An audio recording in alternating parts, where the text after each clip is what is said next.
কি করছো কি এটা? ঠিক করে ধরো যাতে লোকে দেখতে পায়। তুমি তোমার হাজবেন্ডকে সেল করতে চাও?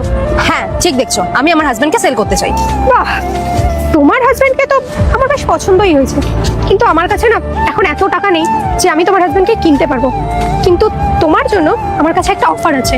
তুমি যদি চাও আমার হাজবেন্ডের সাথে তোমার হাজবেন্ডকে সোয়াইপ করে নিতে পারো। বাহ, এটা তো খুব ভালো কথা। আর এমনি তো ও অশিক্ষিত, ও আমার স্ট্যান্ডার্ডেরই না, ওকে নিয়ে কোথাও বেরোনো যায় না। আর তোমার হাজবেন্ড তো খুব হ্যান্ডসাম আর স্মার্টও। ঠিক আছে, তোমার হাজবেন্ডকে তুমি আমাকে দাও, আমার হাজবেন্ড তুমি নিয়ে নাও। কি হলো, যাও। যাও ওদিকে, চলো। এই এক সেকেন্ড, আমরা কি কোনো খেলনা নাকি? তোমরা আমাদের এক্সচেঞ্জ করছো এভাবে? খেলনা ভাবলে খেলনাই ভাবতে পারো, আর তোমাকে না আমার খুব একটা পছন্দ নয়, কারণ আমি এরকম হাজবেন্ড চাই না। আমি একটা ঘরোয়া হাজবেন্ড চাই যে শুধু আমাকে ভালোবাসবে, আর ও একদম আমার মতন। আমার জন্য ওই পারফেক্ট পেয়ার। তুমি ঠিক আমার জন্য ঠিক না, সেই জন্য তুমি ওর সাথে যেতে পারো।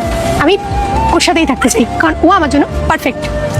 আর এমনি তো বেবি, তোমার কোনো সমস্যা হবে না, আমি অনেক বড় জব করি আর অনেক টাকা ইনকাম করি। তুমি চলো চলো।